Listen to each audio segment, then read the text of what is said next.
Diferente dos vídeos que eu costumo gravar, falando da política, do que está acontecendo, das estratégias, esse vídeo aqui vai ser diferente.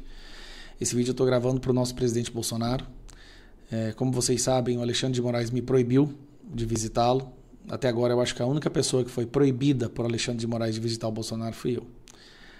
Então, presidente, esse vídeo é para você.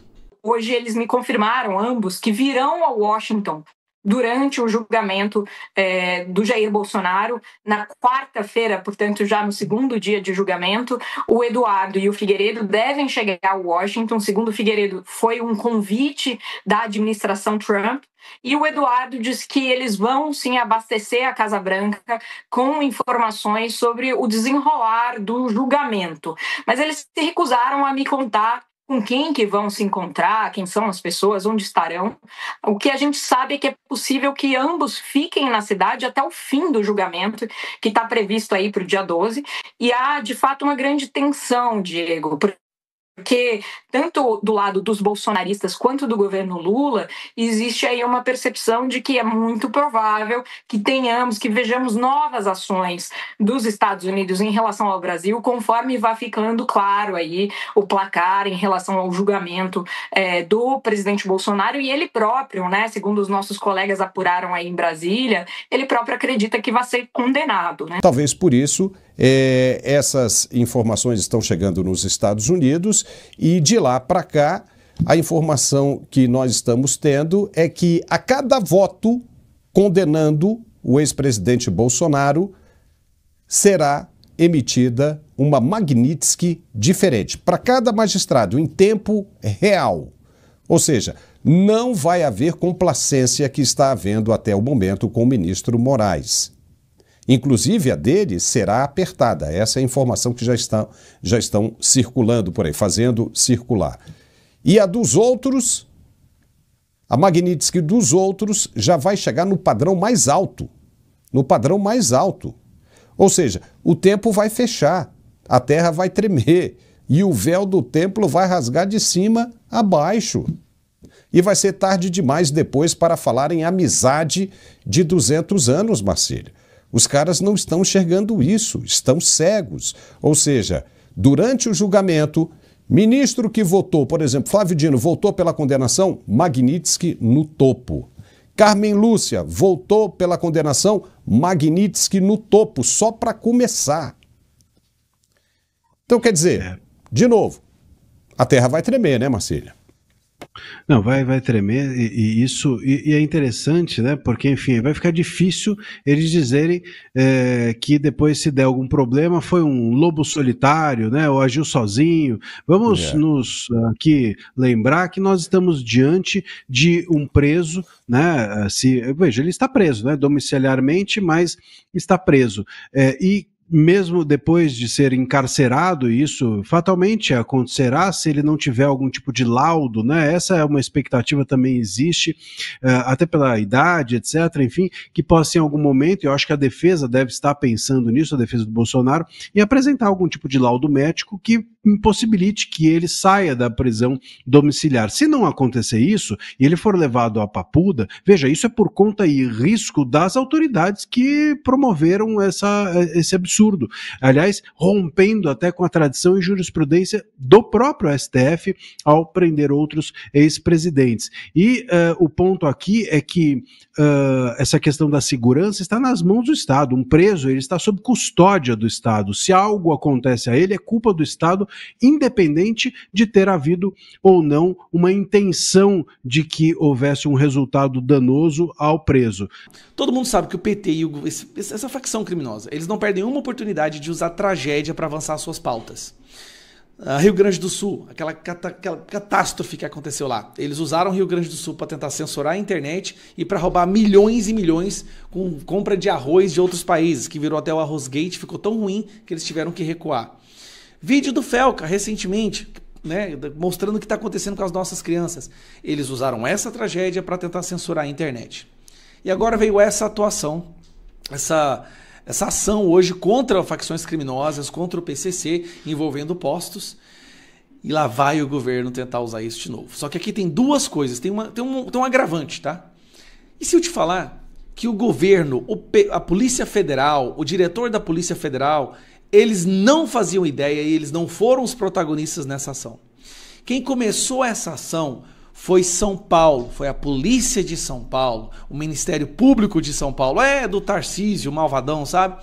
Foi em São Paulo que começou a investigação, que depois se ampliou, ramificou para outros estados. Depois entrou a Receita Federal, que não tem nada a ver com a Polícia Federal, tá? Absolutamente nada a ver. Então foi São Paulo e a Receita Federal que criaram toda essa ação e que causaram esse ato de hoje, que foi a maior ação contra o crime organizado. A Polícia Federal entrou nos momentos finais, quando já não tinha como segurar mais. Porque, convenhamos, o PCC é um amigo próximo do PT há décadas, e a gente sabe disso. O PCC tem diálogo cabuloso com o PT.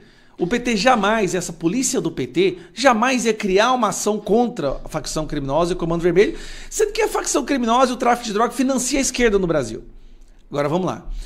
Eu quero que você repare, aqui foi logo que aconteceu a ação policial, o Andrei, o diretor da Polícia Federal, foi dar umas respostas. Preste atenção como que ele não sabia de nada do que estava acontecendo, porque ele foi pego de surpresa. Quem são os presos de hoje? 6 presos. Quem são os presos de hoje? São processos ainda sob sigilo, Jonas. Nós não vamos aqui tratar disso. Peraí, preso, depois que foi preso, não está mais sob sigilo. Depois que uma pessoa determinada a prisão dela, é obrigação divulgar, porque só se prende em sigilo em ditadura. Ele não sabe o nome das pessoas que foram presas porque ele não participou do inquérito, da investigação. Foram pegos de surpresa. Mas são pessoas que têm destaque, né, nesta investigação. Veja uma operação desse tamanho com apenas 14 mandados de prisão, quer dizer que nós visamos aqueles que estão na liderança desse processo. Então, cumprimos 6 mandados hoje, ainda há outros foragidos. Ele não sabe quem são as pessoas que foram presas. E aí, dá aquela resposta genérica. Bom, vamos passar para o próximo que eu quero que você assista. Aqui o Haddad, que também não entendia nada do que estava acontecendo, mas viu ali uma oportunidade. Uma oportunidade de resgatar o monitoramento do Pix. Lembra do escândalo do Pix? Se vocês lembram que graças à mobilização popular a gente conseguiu evitar que o governo enfiasse os olhos nas nossas movimentações para roubar dinheiro, para taxar a gente, porque o objetivo era esse, monitorar, quem movimentasse acima de 5 mil seria taxado. A primeira reação do Haddad foi essa. Estamos atuando hoje em 10 estados para esse fim. Acabaram servindo de veículo para o crime organizado lavar dinheiro, e isso tem nos preocupado muito. A partir de amanhã, as fintechs terão tratamento de banco, ou seja, elas terão que prestar os mesmos esclarecimentos sobre movimentação financeira, sobretudo essas completamente inusuais, né?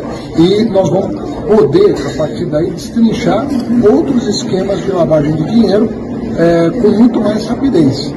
A lavagem de dinheiro acontecia nos postos. Preste atenção. Uma fintech estava envolvida nessa operação. Com, sei lá, 70 delegações de diligências. O governo imediatamente viu uma oportunidade de resgatar o monitoramento, fiscalização de transação bancária para poder pegar o nosso dinheiro. Olha o que eles fizeram. Beleza. Vamos para a próxima parte que eu quero mostrar, que é esse aqui, ó. Lavagem. Aqui você vai ver o discurso de alguém que realmente participou ativamente do que foi o resultado hoje. Vamos lá. Dinheiro do crime organizado utilizando postos de combustíveis. Há quantos anos vocês ouvem falar desse problema e ninguém nunca teve a coragem de enfrentar esse desafio?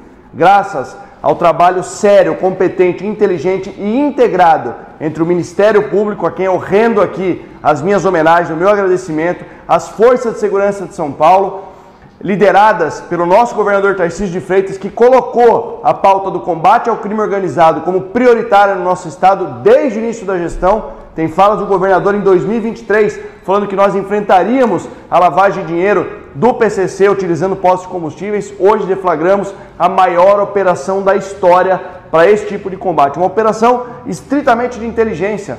São mais de 200 locais de cumprimento de mandado de busca, são 750 policiais militares, exclusivamente do choque, empregados nessa operação. São policiais do Departamento de Operações Especiais, o DOP da Polícia Civil, cumprindo também mandados de busca, a Secretaria da Fazenda, a nossa PGE, em apoio ao Ministério Público de São Paulo, que foi o grande cérebro dessa operação, cerca de 8 meses atrás, quando iniciaram todo esse trabalho, identificando mais de 200 CNPJs que faziam Essa lavagem... Bom, e ele continua explicando detalhe por detalhe. Esse vídeo foi gravado logo após a operação. Aqui você escutou alguém que participou ativamente, que entende o que aconteceu, e foi em São Paulo, com o governo do Tarcísio, com o Derrite, que tudo isso se deu início. A Polícia Federal do Lula foi pega de surpresa, foi obrigada a pular dentro do barco, deu entrevista sem saber do que estava acontecendo, e agora estão dando coletivas de imprensa por aí, como se eles estivessem por trás de tudo. Agora, o que eles vão usar? Quero que você entenda. Para você entender como que eles vão usar de forma absurdamente perversa o que acabou de acontecer, eu quero te mostrar isso aqui, ó. Olha isso aqui. A conexão entre vídeo do Nicolas sobre Pix e a operação ao PCC. A conexão entre vídeo, ó. O secretário da Receita diz que norma sobre fintechs teve de ser revogada após onda de fake news. Operações mostram que quem ganhou com essas mentiras. O que era a norma sobre as fintechs? Lembra que eles queriam fiscalizar e monitorar todas as transações de todo mundo no Brasil para depois ir taxar? E graças à nossa mobilização a gente derrubou isso? Eles estão usando o que acabou de acontecer contra o PCC para tentar resgatar o monitoramento e a fiscalização do Pix. Tentando ainda, de uma maneira absurdamente ridícula, culpar o Nicolas. Olha só, agora o Nicolas ajudou o PCC porque ele soltou fake news sobre a Pix. Olha onde que esse governo foi, gente. Eles conseguiram chegar no buraco. Tem um vídeo do cidadão aqui falando isso aqui, ó. Olha isso aqui. Esse aqui é o secretário da Receita. Passado, depois de muito debate com o sistema financeiro, com as instituições financeiras, nós fizemos o óbvio. Publicamos uma instrução normativa estendendo às fintechs as mesmas obrigações de transparência, as mesmas obrigações de prestação de informações que todas as instituições financeiras têm há mais de 20 anos no Brasil. Lembra? Ele está tentando resgatar monitoramento do Pix, do Inter, do Nubank, do C6, do Age, desses bancos que hoje que todo mundo usa. Publicamos essa instrução em setembro do ano passado, para valer a partir de janeiro. O que aconteceu em janeiro, todos nós sabemos. A Receita Federal recebeu o maior ataque da história dela, de mentiras, de fake news, dizendo mentirosamente que aquela instrução normativa tratava de tributação de meios de pagamento. O objetivo dessa instrução normativa era monitorar tudo que você movimentava, porque se passasse de 5 mil ou até menos, eles poderiam criar um imposto de renda e taxar você. Isso é a verdade. E depois, descobriu-se que também estava escrito lá na instrução normativa. Estão indo para cima do Nicolas agora e estão tentando usar o que aconteceu para resgatar a fiscalização do Pix, porque o governo está quebrado. Esse governo não tem dinheiro para comprar os livros das escolas do ano que vem. Eles tiveram que comprar apenas português e matemática, porque eles não têm dinheiro para comprar os outros livros para as escolas. Eles não têm dinheiro para pagar a luz de algumas escolas, eles não têm dinheiro para pagar a folha de pagamento. Esse governo está quebrado e agora eles vão usar essa operação que se iniciou em São Paulo, vão dizer que é deles e vão tentar resgatar o Pix, falando que é para lutar contra o crime organizado que sempre apoiou o Lula e o PT.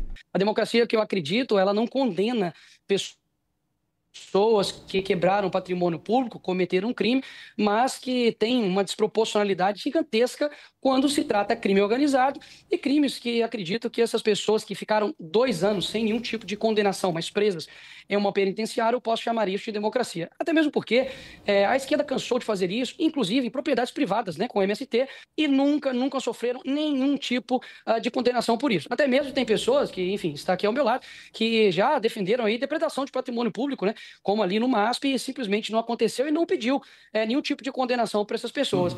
Quer dizer sobre covardia? Peraí. Em 2017, quem estava chamando o ministro Alexandre de Moraes de ser um genocida da população jovem, negra de São Paulo, não fui eu. O que mudou? Eu pergunto para o Boulos, que agora ele defende Alexandre de Moraes com unhas e dentes. O que mudou? Deixou de fato de ser covarde ou agora mudou a sua visão com relação às medidas autoritárias do Alexandre de Moraes? O Bolsonaro não está sendo julgado nem pelo plenário, está sendo julgado por uma turma em que 5 deles, 2 ali foram indicados pelo PT, os outros 2 também indicados pelo Lula, um sendo ex-advogado do Lula e o outro amigo de Lula, que é o Dino, e o outro O outro é o Alexandre de Moraes, que tem parte interessada no julgamento, afinal de contas, ele também se coloca como vítima. Não estamos dando exemplo de absolutamente nada, o mundo já está vendo isso, e espero que, obviamente, essas pessoas tenham penas proporcionais, né? E aquilo que não está sendo feito, ou seja, que sejam, então, anistiadas, já que não tem senso de responsabilidade pelo jurídico do nosso país. Ok. Já que um foi citado, eu vou conceder agora 1 minuto para cada um. Começar com o Guilherme Boulos, deputado. Obrigado, Leandro. Eu achei muito curioso o deputado Nicolas ter citado o crime organizado. É importante ele ter a oportunidade de se explicar por que ele resolveu ajudar o crime organizado ao ter inventado a fake news sobre o Pix. Aliás, hoje esse é o assunto do Brasil, né? Ele inventou a fake news que o governo ia taxar o Pix, criou uma fake news com grande impacto na sociedade, forçou o governo a recuar numa medida que era para evitar a lavagem de dinheiro do crime organizado, e hoje nós estamos vendo como o crime organizado se infiltrou na Faria Lima, em todos os espaços onde a extrema-direita caminha tão bem, anda de mãos dadas com o bilionário, como sempre fez. Agora, é muito engraçado, chega a ser quase surreal ver a extrema-direita falando de ditadura. Veja, você criticar o Supremo Tribunal Federal é normal, é parte de uma democracia. Eu já fiz isso várias vezes, e não foi só contra o Xandão, não. Já fui processado pelo Gilmar Mendes por críticas. Nenhuma instituição nem nenhuma figura está acima da crítica, mas eu nunca planejei matar nenhum deles. Eu nunca planejei fechar o Supremo com um cabo e 2 soldados. Aí é que está a diferença. Eles vendem como se fosse censura crítica. Não é nada disso. Cometeram crimes e agora estão respondendo e querem se esconder debaixo da saia do Donald Trump. É isso que está acontecendo no Brasil nesse momento. Deputado Nicolas tem o mesmo tempo aqui, 1 minuto e meio, que o deputado Guilherme Boulos usou agora há pouco. Deputado Nicolas. Um golpe que não foi achado nenhuma arma de fogo, que tinha até vendedor de algodão doce no meio do golpe. O próprio Bolsonaro nem estava aqui e eles de fato querem pintar isso porque se o brasileiro olhar para a realidade do país, vai ver que mais uma vez são os mesmos responsáveis que estão à frente do país, levando o país para essa falta de graça, né, que tem aqui no nosso país. Ou seja, os responsáveis nunca são eles, né? E peraí, quer falar sobre crime organizado, Boulos? Quem tirou foto com a dama do tráfico não fui eu. A pasta dos direitos humanos do governo que você apoiou, que bancou hospedagem e estadia da dama do tráfico. Não sou eu que, por exemplo, recusei a taxar e reconhecer o Comando Vermelho e o PCC como terroristas aqui no nosso país. Não sou eu que passei pano para rachador como Janones. Inclusive também não fui eu que tive 72% dos votos dos presidiários, coisa que você teve. Também não fui eu que fui até o local ali, a Maré, que tem a facção dominante ali, como se nada estivesse acontecendo. Não fui eu que fui na favela também do Moinho, que foi ali aliciada por uma ONG ligada ao PCC. E, por fim, não sou eu que tinha diálogos cabulosos com o PCC, Boulos. Ok. Senhores, eu vou chamar os nossos analistas que vão participar também do debate. Juliana?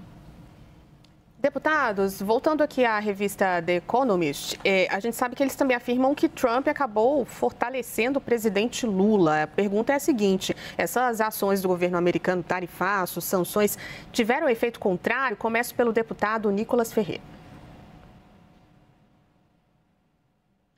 Pede Lula para poder andar nas ruas do Brasil e ver como é que está a sua popularidade.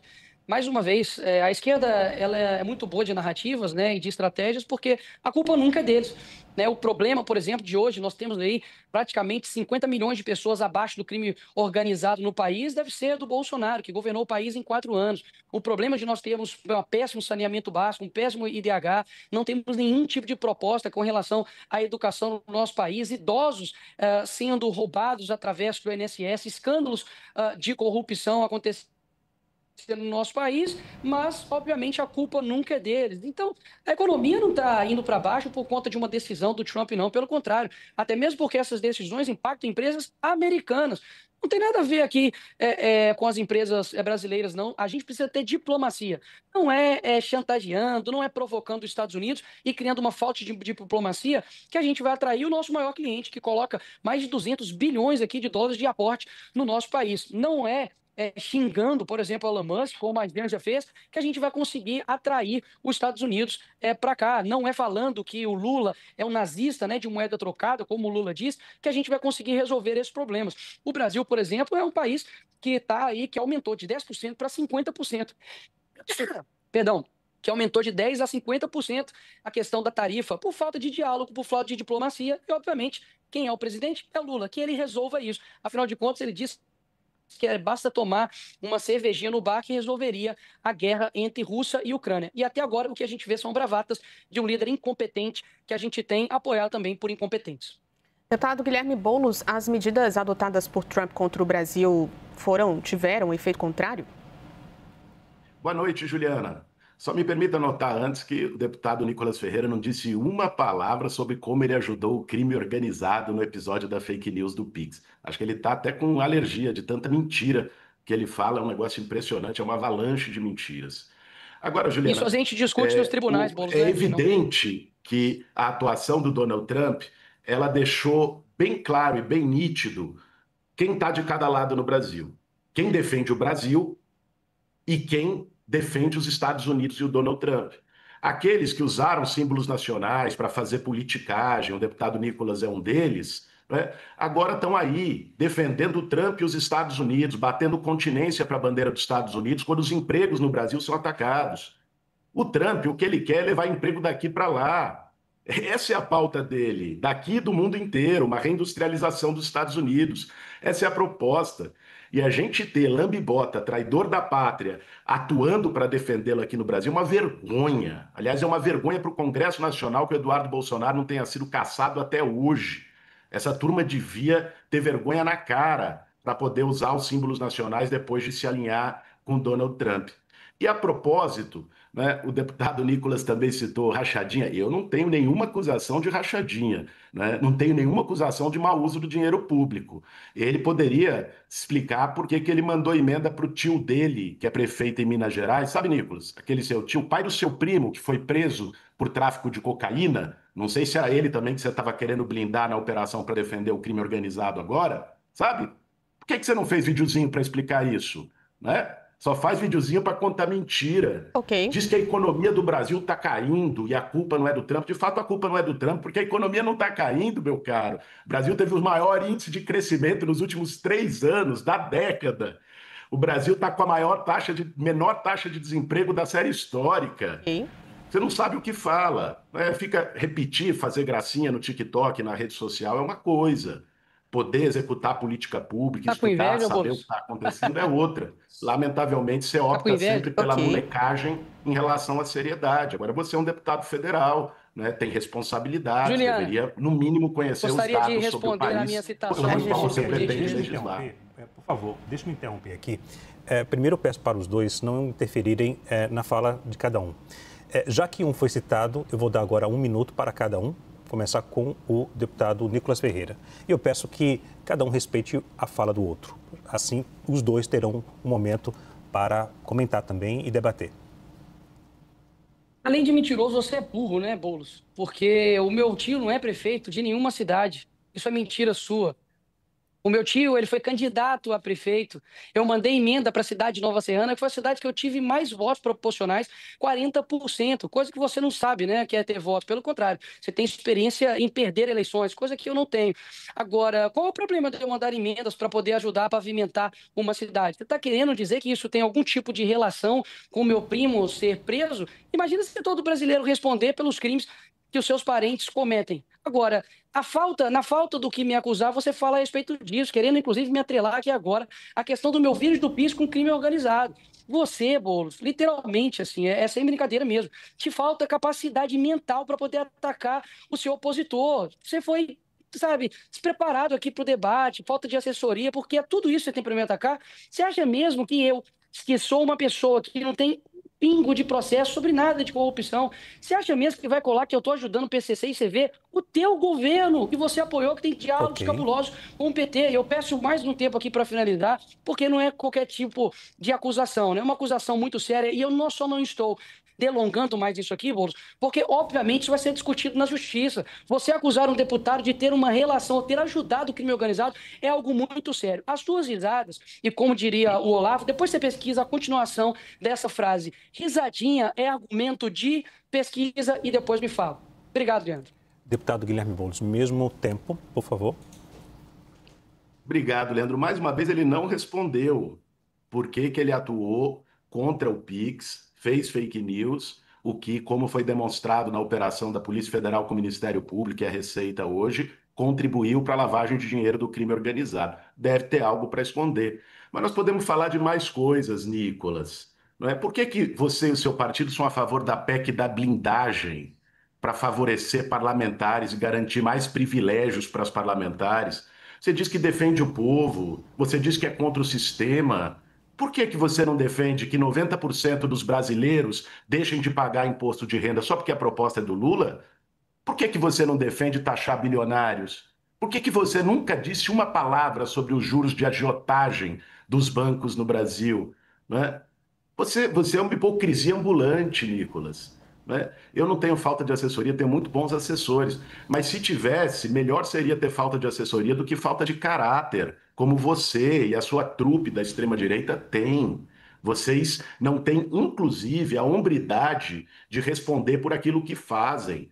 No momento de cometer crime, era todo mundo valentão, dizendo até que era da SWAT. No momento de responder pelos crimes, ai, por favor, pelo amor de Deus, me dá anistia, devolve meu passaporte. Agora o Brasil virou uma ditadura. Vocês não têm ideia do que é ditadura. Ditadura é o que vocês sempre defenderam. É a ditadura que fez o AI-5, pelo qual vocês fizeram ato defendendo em homenagem, que fechou o Congresso, que perseguiu opositores. Ok. O Bolsonaro não está sendo julgado no porão do DOPS, não. Está sendo julgado com amplo direito de defesa e transmitido para o Brasil inteiro. Vocês não têm autoridade moral para falar sobre democracia. Ok. Sempre foram defensores da ditadura militar. É isso que você, ainda moleque, e o seu campo político representam. Lamento. Se isso te dói e faz você atacar, vir para a ofensiva, ficar vermelho, deputado. eu lamento, mas são os fatos. Senhores, eu vou chamar o nosso analista Pedro Venceslau, que também participa do debate. Pedro? Boa noite, deputados. Começando pelo Nicolas. O deputado licenciado Eduardo Bolsonaro disse que não vai haver eleição em 2026 se não tiver a presença de Jair Bolsonaro, que está inelegível. Dito isso, disse também que Donald Trump não vai reconhecer as eleições do ano que vem se não tiver a presença do ex-presidente da República. Nicolas, eu te pergunto, depois faço a mesma pergunta para o Guilherme Boulos. Isso significa que não deve acontecer eleição no Brasil em 2026 sem a presença de Jair Bolsonaro? O que significaria Donald Trump não reconhecer essa eleição?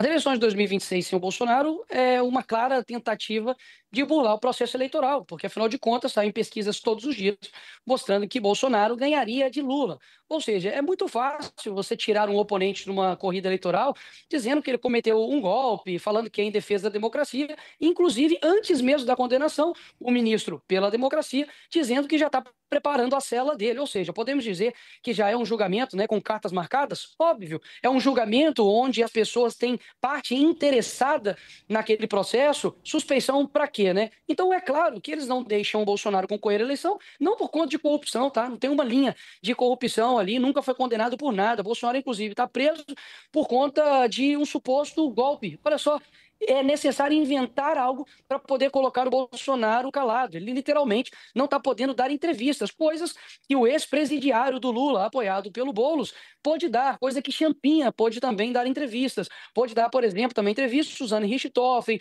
o Marcola. Agora, todos cometeram crimes gravíssimos. Bolsonaro, que é o primeiro ex-presidente condenado por não corrupção, sai das eleições, obviamente, porque ganharia dessa incompetência que é esse governo atual. Então, esse recado que está dando é o seguinte: realmente vai ser ignorado a palavra da maior nação do mundo, do homem mais poderoso que nós temos, vai ser isso deixado de lado? Por que não é colocado aí as mensagens que foram vazadas pelo ex-assessor de Alexandre de Moraes, mostrando o modus operandi, como o ministro Alexandre de Moraes perseguia as suas vítimas? Um homem, por exemplo, foi mantido preso por conta de uma publicação em 2018. Ou seja, é muito claro de que nós temos hoje uma perseguição política a todo o campo da direita, porque, caso contrário, não é dessa forma que a esquerda consegue ganhar as eleições.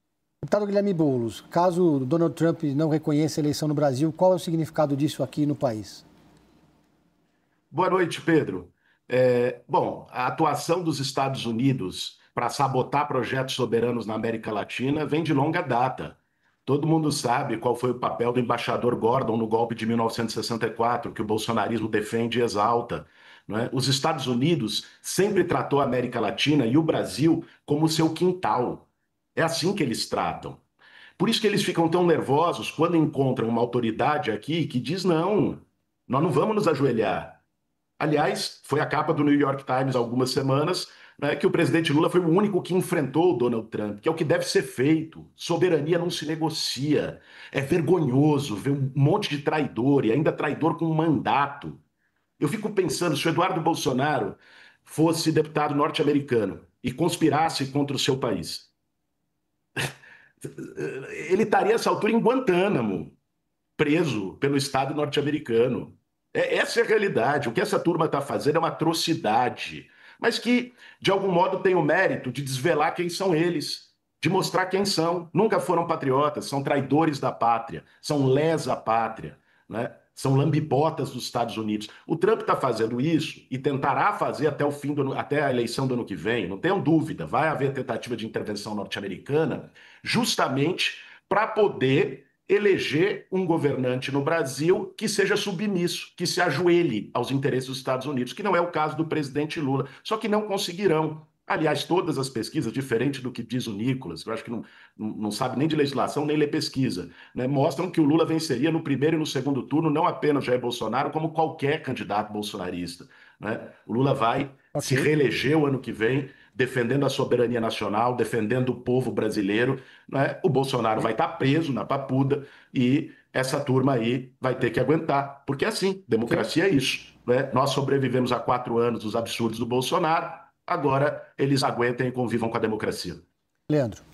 Senhores, o julgamento de Jair Bolsonaro é uma lição democrática ou um excesso? Começo com o deputado Guilherme Boulos. Olha, o julgamento do Jair Bolsonaro é uma demonstração de que as instituições do judiciário brasileiro estão funcionando. Não se curvaram à tentativa de golpe de Estado. É importante, e eu uso esse tempo aqui, Leandro, para dizer o seguinte: eu li a denúncia do Paulo Gonet, o Procurador-Geral da República, da primeira à última página. A extrema-direita fica dizendo de que não há elementos, que é só a delação do Mauro Cid. Mentira! Ou não leram, ou estão mentindo. Veja, existe ali uma operação que envolveu apreensão de celulares de várias figuras do governo Bolsonaro, troca de mensagens de zap, troca, por exemplo, de mensagens de zap do diretor da PRF, organizando as ações da Polícia Rodoviária Federal no segundo turno para tentar impedir eleitores de Lula de votar, pegando as cidades onde o Lula tinha tido maior percentual no primeiro turno. Depois, a reunião do Jair Bolsonaro, já detalhada, com os comandantes das forças, tentando pressioná-los a assinar um decreto de golpe de Estado. Isso só não aconteceu porque o comandante do Exército, o general Freire Gomes, e da Aeronáutica, Batista Júnior, não aceitaram a imposição do Bolsonaro e, no desespero, o punhal verde e amarelo numa tentativa de matar o Lula, o Alckmin e o Xandão. É um golpe impresso e auditável, como eles bem gostam. Uma tentativa de golpe está ali, está tudo desenhado. Então, eles jogam com a narrativa, naturalmente. Só que ali no judiciário, nas provas, não é a narrativa que vai prevalecer. Por isso a tendência é a condenação do Jair Bolsonaro para responder pelos seus crimes. Algo que já deveria ter sido feito lá na transição da ditadura militar nos anos 80, quando torturadores, generais golpistas saíram ilesos. Agora é a hora dessa turma responder pelos seus crimes para dizer que o Brasil não abre mão da democracia. Nem da democracia, nem da soberania para o choro da extrema-direita. Deputado Nicolas Ferreira, o julgamento de Jair Bolsonaro é uma lição democrática ou um excesso? Muito jargão e pouca verdade. A realidade é que a gente está vendo um julgamento que tem zero ampla defesa, pelo contrário, os próprios juízes manifestam fora dos autos, dão suas opiniões, ele é a pessoa que investiga, é a vítima ao mesmo tempo, tem parte interessada nisso. Agora, vamos lá, o golpe que aconteceu aqui no dia 8 é um crime impossível, é querer envenenar alguém com um copo de água potável. Afinal de contas, repito, não tinha-se uma arma de fogo, você tinha ali pessoas vendendo algodão doce no meio daquilo dali. Se estivessem de vermelho, como já aconteceu diversas vezes pela esquerda, queimando, por exemplo, o Ministério da Educação, invadindo propriedades privadas como o MST, não tinha nenhum tipo de julgamento, como não aconteceu com nenhum dos black blocs que destruíram também patrimônio público em São Paulo. Ou seja, está tudo muito claro. E se as pesquisas mentirosas, mas que o Boulos diz aí que o Lula está na frente e ganha do Bolsonaro, deixa ele competir então. Qual que é o medo? Qual que é o problema? Já que ele vai ganhar, deixa ele competir agora. Retirar uma pessoa legítima que perdeu aí, né, por 1% dos votos, de competir uma eleição que na passada foi totalmente parcial a condução dela, afinal de contas, não podia atrelar PT com ditadores da Nicarágua e, por exemplo, Nicolás Maduro. Boulos querer pagar aqui para todo mundo na CNN que é defensor de democracia. Tá de sacanagem.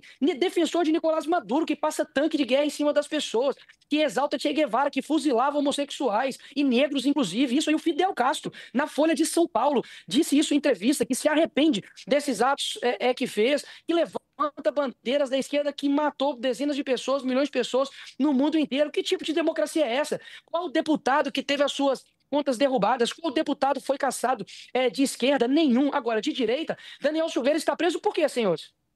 Por crime de corrupção, por desviar bilhões do INSS? Está preso por crime de opinião, olha. 5 anos sem poder nem ver a sua filha crescer. Você tem diversos deputados que estão sendo caçados. A minha rede social foi derrubada depois das eleições pelo ministro Alexandre de Moraes. E por quê? Não sabe explicar o porquê. Porque literalmente é uma caça às bruxas a quem discorda. Se eles pudessem, eles não estariam me caçando, não. Eles estariam colocando no paredão de fuzilamento. É isso que a esquerda sempre fez na história inteira da humanidade. Agora, ele acha que ele, com essa carinha aí de songamonga, vai literalmente convencer as pessoas de bem de que eles são defensores da democracia e nós somos os totalmente errados. Vocês é que estão ao lado de ditadores ao longo da sua história. Eu não. Eu estou ao lado do certo e o Brasil todo vê isso.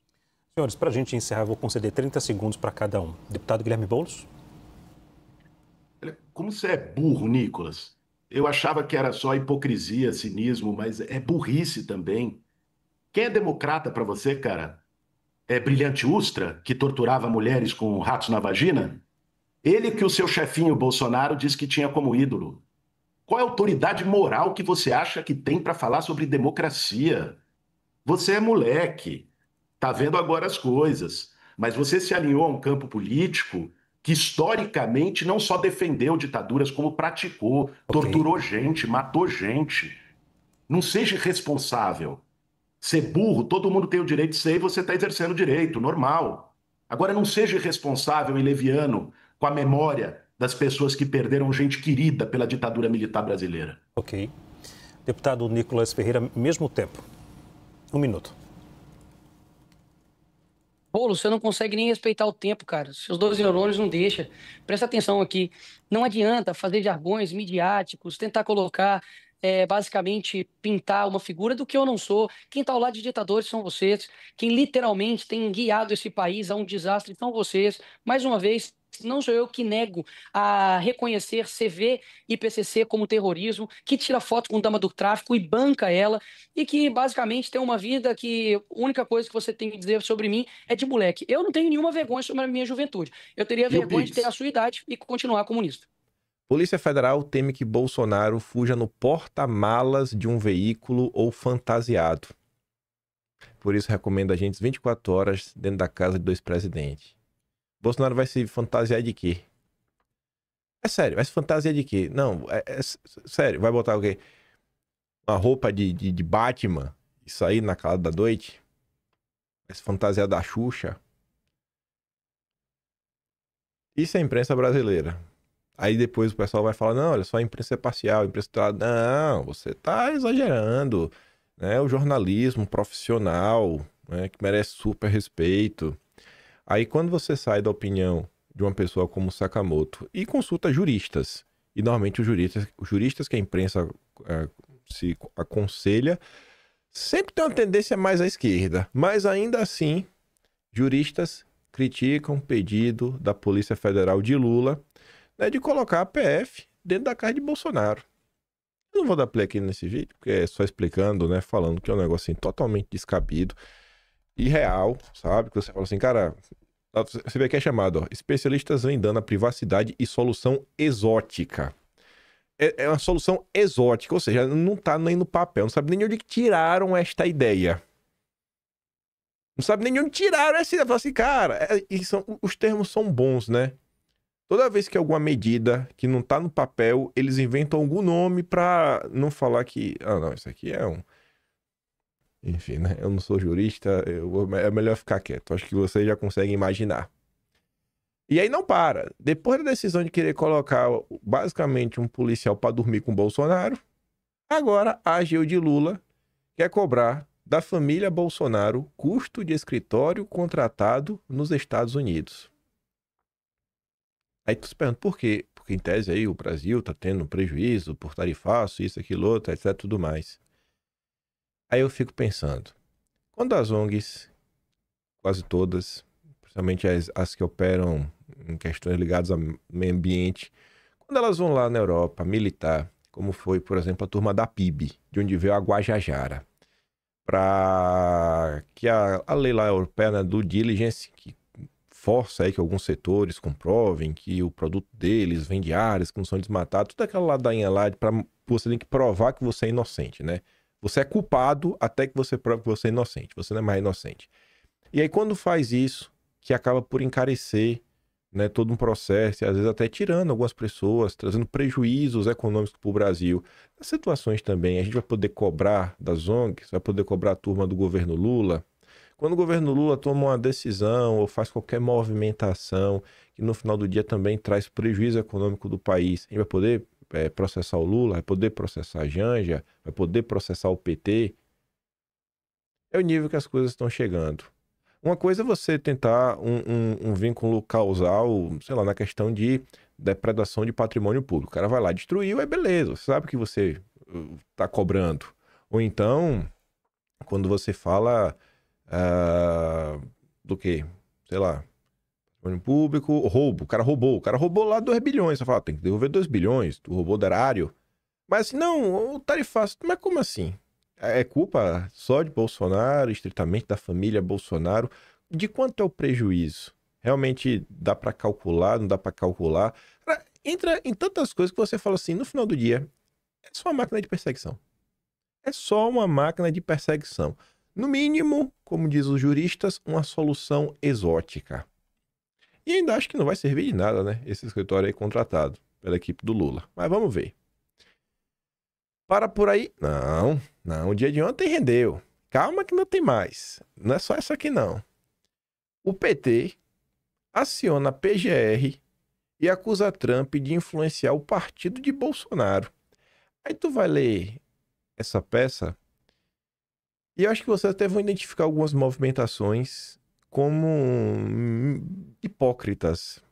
Principalmente quando você lembra da relação do PT com o Foro de São Paulo e o que já foi denunciado no passado. Mas tá ali, ó. O PT protocolou uma representação na PGR pedindo investigação sobre uma suposta interferência do presidente dos Estados Unidos, o Trump, no PL. Pronto.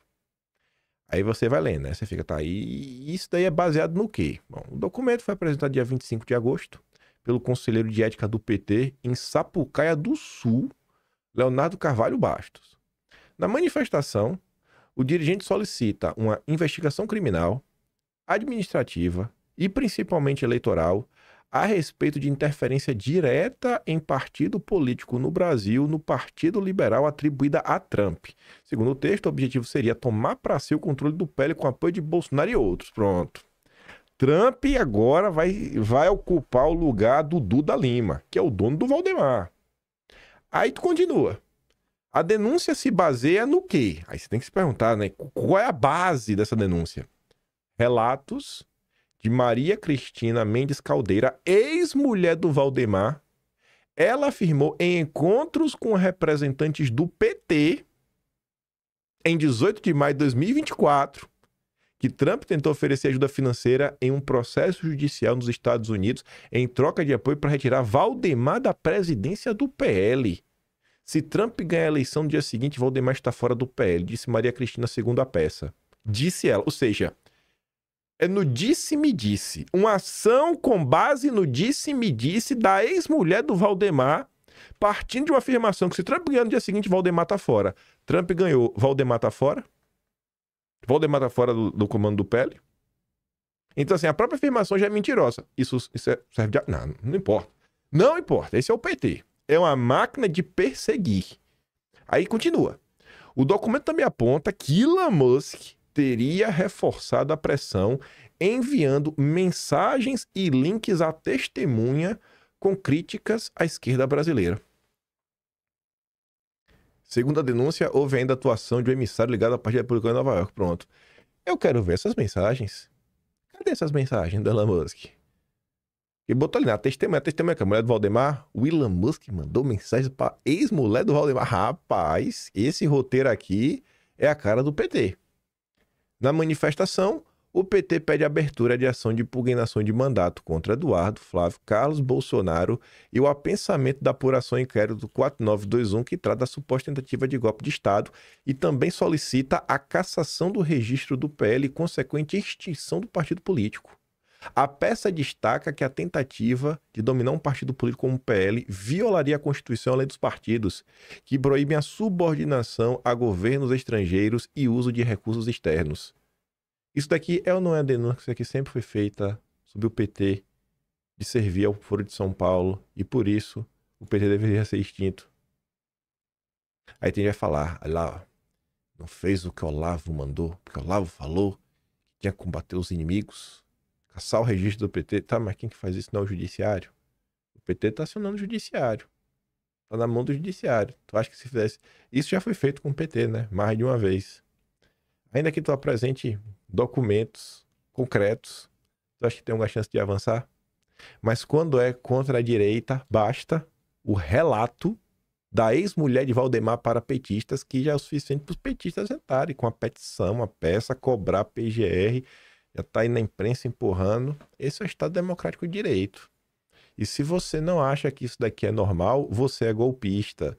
Se você não acha que isso aqui é antidemocrático, isso aqui é democrático, isso aqui tá certo, você é antidemocrático. Aí, enquanto os petistas se movem desta forma, TCU arquiva pedido de investigação sobre gastos de desfile com Janja em Paris. Né? E a Sarita bem lembra, com a Michele Bolsonaro, contam até as moedinhas, se ela roubou da fonte lá do Palácio do Planalto, foi na Alvorada.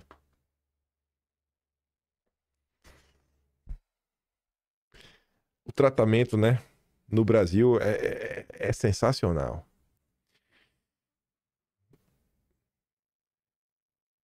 Isso parece normal? O PGR, Paulo Gonet, faz elogios ao sempre zeloso diretor-geral da PF e ao digno líder do PT na Câmara. Quem? O Lindenberg. O que está entrando com diversas ações para perseguir o Eduardo, para perseguir o Jair.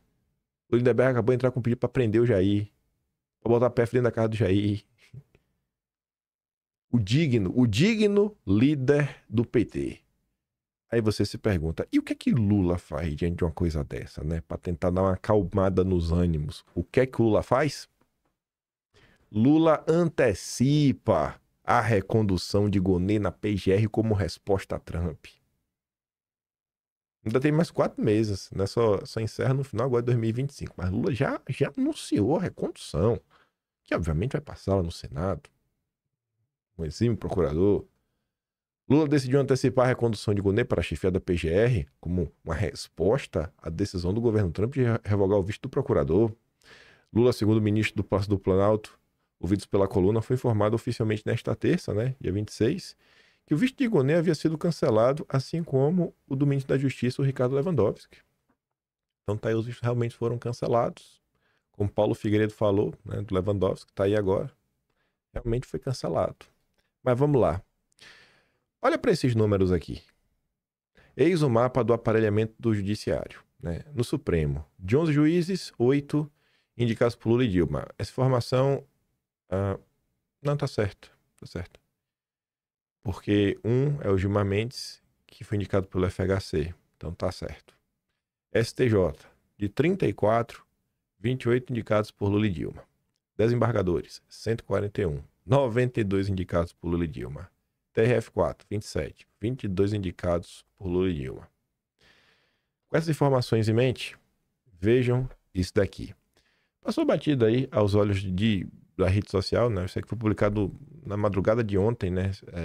00:06, então teve o dia todo ontem, acho que não vi ninguém comentando sobre isso. Podia ser só uma matéria qualquer de opinião, só que é a opinião do editor executivo do Globo, jornal de maior circulação no país. O risco para o Supremo não está no Senado, mas no Planalto.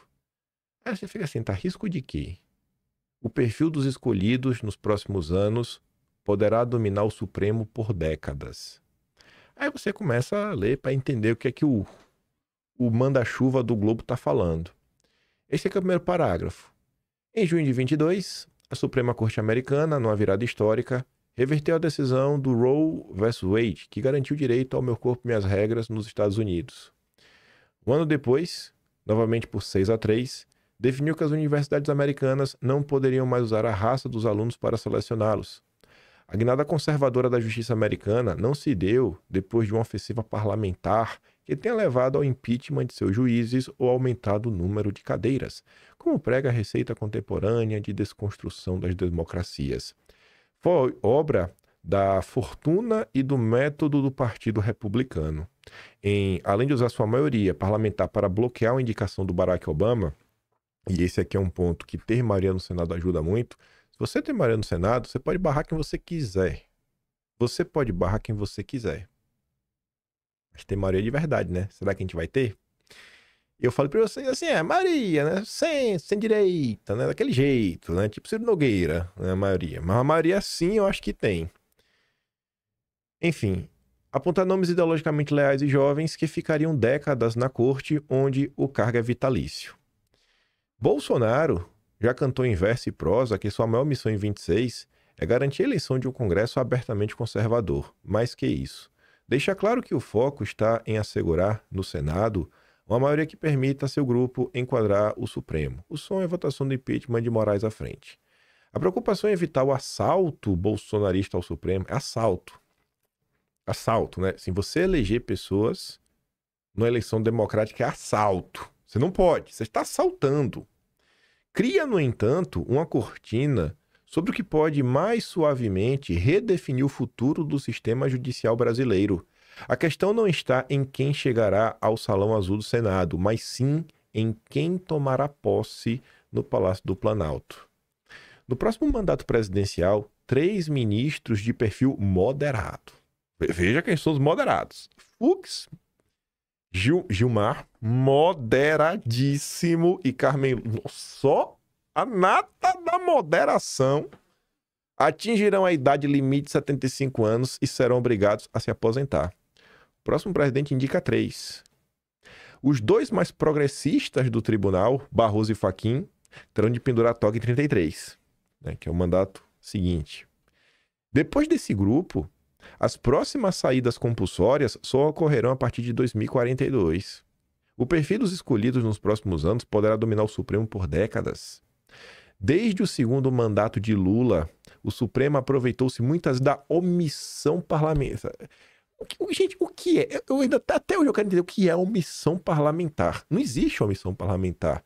Você não debater um assunto não é uma omissão, é uma decisão. É a decisão de que tá bom. É a decisão de você não quer mudar. Você não é omisso, você só não quer mudar. Você está satisfeito como as coisas estão. Esse é o editor executivo do Globo. Então, esse é o cara que dá a ordem da linha, né, editorial do jornal. Isso daqui é o que o jornal o Globo vai defender. É de cima para baixo. Aqui tem hierarquia. Enfim, eles aproveitaram essa omissão para adotar uma série de decisões históricas em defesa de direitos e liberdades individuais. Aí a gente vai ver que grandes decisões são essas. Tendo os ministros que agora se aproximam da aposentadoria, personagens cruciais para essa agenda. Fux, Gilmar e Carmen altaram aliados de 2011 e 2012 a favor do reconhecimento das uniões homoafetivas, liberação do meu corpo e minhas regras anencéfalos, legalidade de cotas raciais nas universidades. Barroso e Fachin ingressaram na corte e se juntaram ao trio nos julgamentos pela derrubada tese do marco temporal. pela descriminalização do orégano. Isso é o avanço progressista. Esse é o avanço que a Rede Globo defende. Tá vendo? É o que a Globo quer? E a Globo quer manter esse cenário. A Globo tem medo que o sistema jurídico do Brasil mude. Aí ela vai. Depois ela até continua, o texto é longo, falando que Bolsonaro conseguiu fazer certo. O que deve ser feito? Encontrar alguém novo e ideológico. Aí ele coloca o papel do Mendonça. Aí termina falando o seguinte, ó, o que ocorreu nos Estados Unidos deveria acender um alerta sobre o cenário que se avizinha para o Supremo. Ainda que a eleição de hoje seja uma bancada de senadores majoritariamente conservadora, seja considerado provável, mesmo dentro do PT, é o que ele diz, ó, relaxa aí. Como é que vai dar uma bancada mais de direita, né? Aquela direita Ciro Nogueira. A tendência é que muitos nomes sejam ex-governadores e figuras ilustres do Centrão, cujas biografias não servem de incentivo para enfrentar aqueles que julgarão seus processos. Mas se o foro privilegiado cair, né, aí também as coisas podem mudar. Mas se a trilha para o impeachment é acidentada, a indicação presidencial de nomes ao Supremo é uma avenida expressa. Há 131 anos, um presidente não vê seu nomeado para o tribunal ser rejeitado. Aí o que é que você tem que pensar em cima desse texto? É fácil de entender porque a Globo apoia Lula. Porque o perfil das pessoas que Lula vai indicar mantém tudo como está. Mas e quando a Globo apoia um governador democrático? Quando um governador democrático passa a ser aceito e muitas vezes até já começam a questionar se esse governador democrático já é mais preferido pela Globo do que Lula. Uma pergunta que deveria ser feita a Zema, Caiado, Tarcísio, Ratinho Júnior. Qual tipo de ministro do Supremo? Qual o perfil que eles buscariam ao indicar? Porque se eles forem presidente, eles não tem que indicar 3. Que tipo?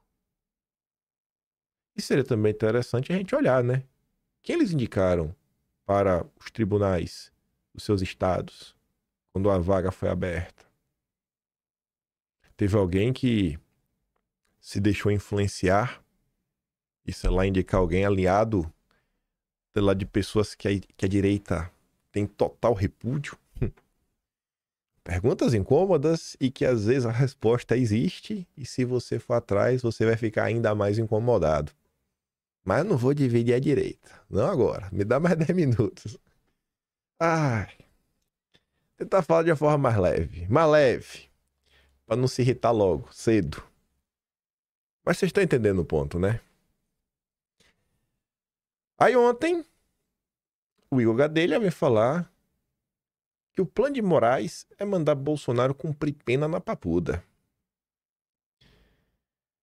Viva a democracia brasileira. Moraes planejou ordenar que Bolsonaro cumpra pena no complexo da Papuda. Inicialmente, especulou-se que Bolsonaro poderia cumprir pena em uma unidade do Exército, né? Bolsonaro é militar da reserva ou em uma sala na superintendência da PF. Fontes graduadas do judiciário próximas a Moraes garantem, porém, que o ministro já indicou que inicialmente ordenará que Bolsonaro cumpra a pena em uma cela especial na Papuda. Segundo essas fontes, a sala que chegou a ser preparada pela PF em Brasília seria apenas para o caso de Moraes decretar prisão preventiva de Bolsonaro em regime fechado antes do julgamento. Integrantes da cúpula da PF admitem que, a rigor, o Código de Processo Penal prevê que autoridades fiquem reclusas em unidades especiais apenas em casos de prisão cautelar. O plano do ministro, de acordo com aliados, é também mandar para a Papuda outros condenados no inquérito do golpe, criando o que aliados do ministro chamam de ala golpista. Só um milagre ou uma crise grave de saúde tiram Bolsonaro da Papuda após o julgamento definitivo, disse a coluna um ministro com acesso direto a Moraes, né? A crise grave. Não vai falar que tá com soluço aí, não consegue falar direito, não consegue dormir direito, tá com dor, sei lá, tá com problema na perna. É assim, sei lá, aí se morrer, tá morrendo? Tá. Se estiver morrendo, aí você pode ir pro cemitério. É isso aí, Bolsonaro. E peço vocês, gente, por favor, não cobrem o Tarcísio, sabe? Falar sobre isso, porque ele é governador de São Paulo. Ele não pode ser. Ele vai fazer o quê? Ele vai fazer o quê, né? Ele só pode cuidar de São Paulo. Governador tem poder de não. Não sei nem pra quem te elege governador. A gente vai falar do Zema também. Do Caiado não espero nada. Do Ratinho Júnior muito menos. Do Zema eu já falo. De acordo com fontes do alto comando do Exército, apesar de Bolsonaro ser capitão da reserva, não há obrigação dele ser preso em unidade militar. A decisão segundo a força cabe ao juiz do caso. Lavei as mãos, né? Olá, salve, salve Pôncio Pilatos. Outros ex-presidentes tiveram um tratamento diferente. Aí o próprio Rui Gadelha lembra, né? Lula, por exemplo, ficou detido na sala na Superintendência da Polícia Federal de Curitiba. Mas Lula é Lula, né? Lula é Lula. Né? Tinha até a Janja lá visitando ele. Bolsonaro é Bolsonaro. Michel Temer, por sua vez, ficou preso inicialmente na sede da PF em São Paulo, depois foi transferido para o comando de policiamento de choque da Polícia Militar. Já o Collor chegou a ser enviado para um presídio comum em Maceió e só depois foi autorizado a ir para a prisão domiciliar. Maravilhoso, né? Esse é o Brasil. Isso é tudo que está sendo feito com Bolsonaro. Aí vocês se perguntam, e aí, velho? O que é que está sendo feito? O que está sendo feito é o seguinte, eles estão falando para Bolsonaro ter paciência, aguentar um pouquinho, indicar o Tarcísio, porque Tarcísio é essa única opção. E aí Tarcísio vai dar o indulto, né? E se o indulto depois for cancelado, como você pega o próprio caso do Daniel Silveira, o Tarcísio vai falar, firme a parte, né? O que eu posso fazer? E ele vai reclamar que a democracia brasileira não tá boa. Não tá boa, né? E, pelo amor de Deus, né? Não vamos esperar mais do Tarcísio, rapaz. Porque ele só vai ser presidente. Quer que ele faça o quê? Ele só é presidente. Aí isso tem que cobrar o Senado. Mas vamos lá. Olha pra esse daqui. Esse daqui tá com a passagem comprada pro inferno também. Samuel Pancha, o marceneiro do Metrópolis.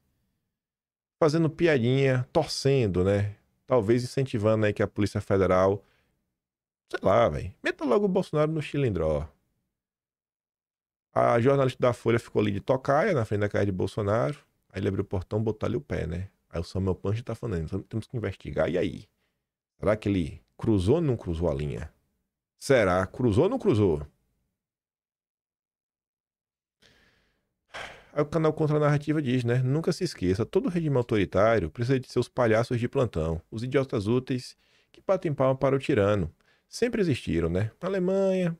Intelectuais jornalistas justificando perseguições enquanto milhões eram enviados a campos de extermínio, na União Soviética, artistas e acadêmicos cantando louvores ao regime, enquanto os inocentes, né, batiam as botas, ia pro gulag, na China comunista, gente sorrindo em propaganda, enquanto milhões eram perseguidos na Revolução Cultural. É sempre o mesmo papel, tocar música, citar livros e fazer piada, enquanto vidas são destruídas. E hoje quem veste essa fantasia? O marceneiro do Metrópolis, o garoto do Shadow Cabinet, que até agora não apresentou o Shadow Cabinet do governo Lula, né? O grande defensor dos bons costumes, né? Um verdadeiro espetáculo de servidão disfarçada de virtude. Um baita de um nojento. O Samuel Pancha me convidou para uma entrevista, creio que no Metrópolis, e ele fugiu. Não sei o que foi que aconteceu. Eu aceitei, estou esperando o convite, Samuel Pancha. Ele falou que só precisava falar do nome do Moraes sem tarde. Eu falei, eu aceito, numa boa, vamos lá. E eu falei que eu queria muito poder falar do consórcio, né? Ele fugiu. Então vocês aí, que tiverem conhecimento, se forem amigo deles, puder falar, tô no aguardo na nossa entrevista, que dia ele vai marcar. Ontem, a Bela Megali traz mais uma dose de todo o amor que o PL e que o Centrão tem para oferecer. PL e Centrão prevêem Eduardo Bolsonaro inelegível e descartam candidatura à presidência. E descartam por duas razões. Lideranças do Centrão e do próprio PL, ou seja, Duda Lima e Valdemar, minimizaram os impactos que uma eventual candidatura de Eduardo Bolsonaro à presidência, né, pode ter sobre o Tarcísio. A avaliação predominante é que Tarcísio sobe como favorito da direita. Além disso, a expectativa de que Eduardo esteja inelegível até lá. Então esse é um caminho. Mas se Eduardo não estiver inelegível, o Valdemar, Duda Lima e o Centrão já tem uma solução. Eles acreditam que construirão uma aliança com diversos partidos em torno da candidatura de Tarcísio, fator que esvaziaria o movimento de Eduardo junto a legendas da direita. Tradução. Eles iam obrigar ninguém a dar uma legenda para Eduardo. Ninguém vai dar legenda. A gente não vai deixar. Você não vai ter uma legenda para disputar. Hoje, os manda-chuvas partidários não veem uma sigla de peso disposta a abrigar o deputado, caso ele seja com plano de concorrer à presidência. E a pequena que ouse peitar. Integrantes do PL do Centrão também avaliam que o próprio Bolsonaro deve apoiar o Tarcísio em detrimento do filho. Eles avaliam. Para esses interlocutores, o governador seria o único nome capaz de garantir uma vitória a Bolsonaro ao eleger um sucessor. Bom, este é o Estado Democrático de Direito. Você está sendo forçado a escolher quem o Centrão quer, e que a Globo quer, que o mercado financeiro quer, que o André Esteves quer, para salvar a democracia. Como eu tinha comentado na introdução, ontem a gente comentou, e a matéria original estava com aquela manchete, ó, o motivo da ausência de Eduardo nas pesquisas presidenciais do PL. E aí ainda ficava assim, né, questionando, matéria plantada pelo Duda Lima e Murilo Hidalgo, que foram chorar para Bela Megali. Aí acho que eles pediram mais ajuda, acho que eles não ficaram satisfeitos, e para agradar Duda Lima e Murilo Hidalgo, a Bela Megali atualiza a matéria para a ordem de Bolsonaro para não incluir Eduardo e os filhos nas pesquisas presidenciais do PL. A ordem de Bolsonaro. A ordem de Bolsonaro, cara. Bolsonaro não pode nem falar. Como foi que ele deu para vocês? O Murilo Hidalgo foi lá, foi? Ah, não, foi o Valdemar que foi lá. Né? Aí levou o recado pro Murilo, né? Eu tenho que acreditar. Tu tá vendo a baixeza dessa turma? O que estão fazendo? Essa é a união da direita. Essa aí é a união da direita, momento de união. Valdemar, né, teve que vir a público ontem porque pegou extremamente mal. Ele e Duda Lima chantageando Eduardo Bolsonaro, falando, né, se você continuar com essa gracinha aí, Carlos Bolsonaro não vai ter legenda lá para disputar o Senado de Santa Catarina. É isso que estava bem claro na postagem lá, né, na luta que eles deram no Estadão.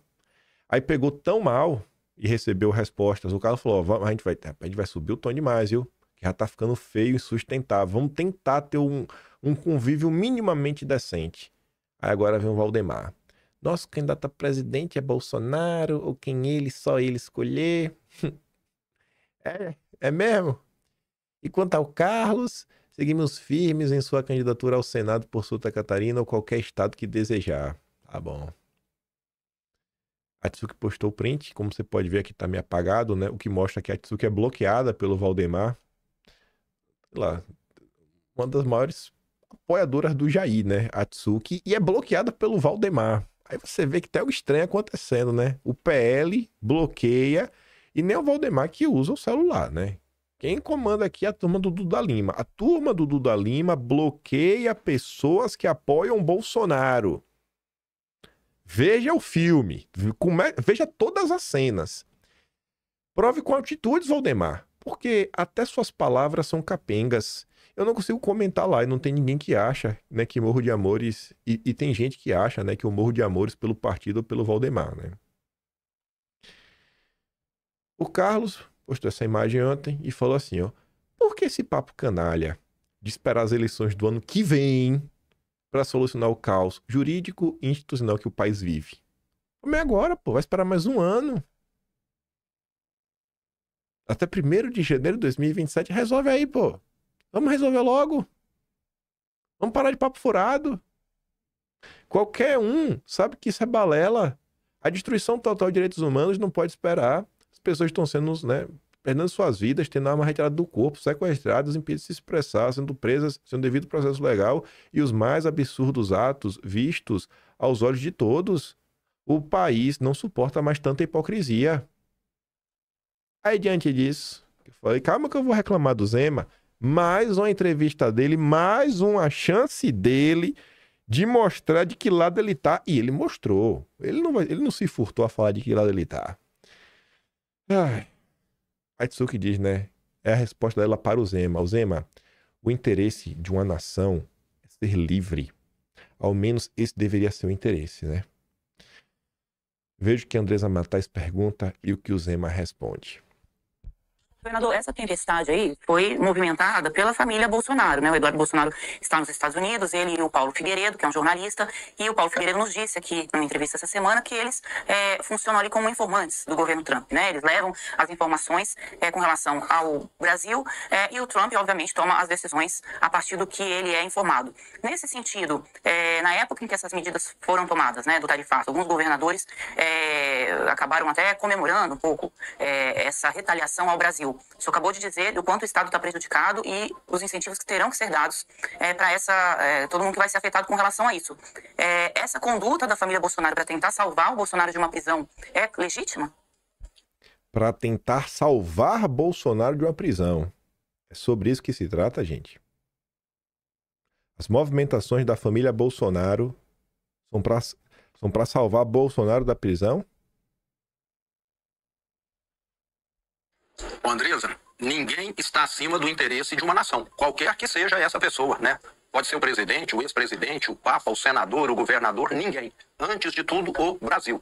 Então discordo de qualquer opinião que coloque alguém acima do interesse da nação. Agora precisa... Peraí, né? Discordo da opinião de qualquer pessoa que coloca uma pessoa acima do interesse da nação. Eu achava de coração que Eduardo estava lutando pelo interesse da nação. Tanto uma mensagem que foi vazada aí que eu acho que deixa isso bem claro. Mas vamos só terminar o vídeo para você ver o que ele vai falar depois, né? Para ver se ele vai se corrigir ou não. Muito claro aqui, Andresa. Quem começou todo esse problema foi o presidente Lula. Desde o início desse governo dele, ou desgoverno, ele tem criticado sistematicamente os Estados Unidos, o presidente Trump.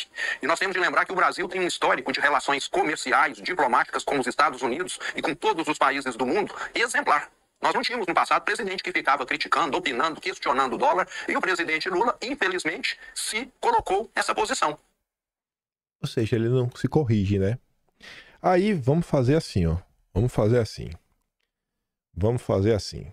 Vamos abrir aqui. Acho que tá aqui o cerco contra Bolsonaro. Vou dar uma olhada se é esse mesmo aqui. Vazamento, iniciamento. É aqui mesmo. Tá aqui a mensagem, né? Deixa eu apagar isso aqui. Se a anistia lá de passar a última ajuda vinda dos Estados Unidos terá sido o posto do Trump. Eles não irão mais ajudar. Aí, Eduardo agora vai deixar claro, né? O interesse de salvar o rabo do pai. Temos que decidir entre ajudar o Brasil,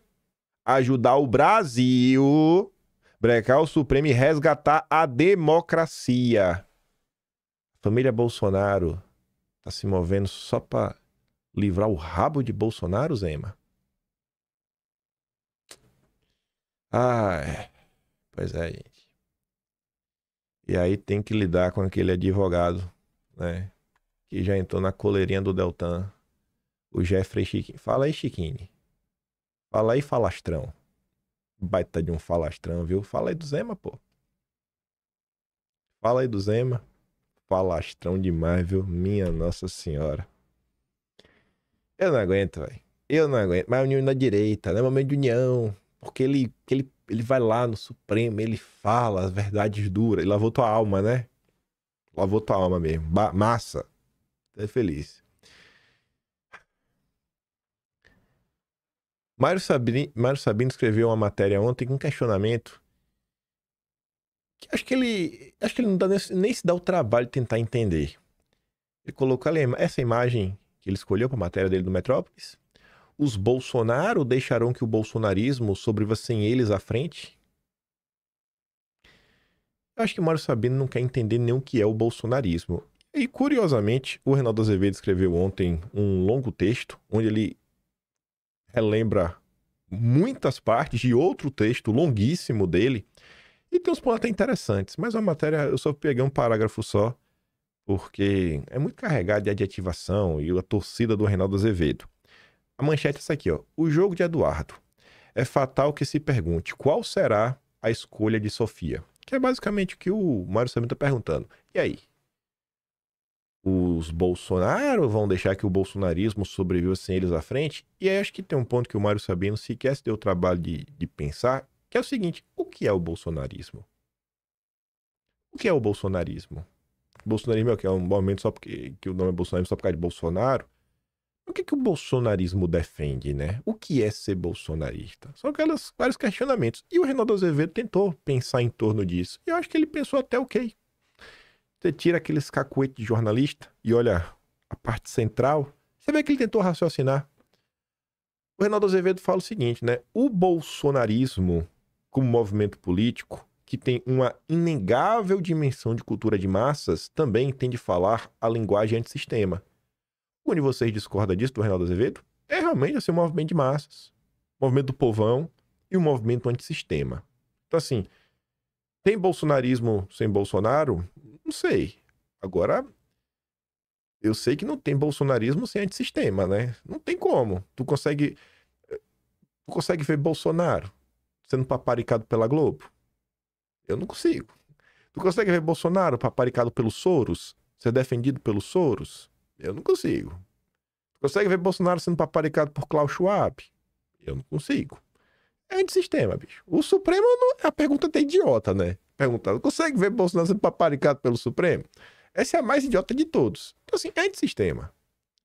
Ele depois, como fala, aí continua Reinaldo Azevedo, né? Tem de ser inconformado, tem de viver de tensão permanente, e conjurar inimigos e denunciar as conspirações. Realmente, né?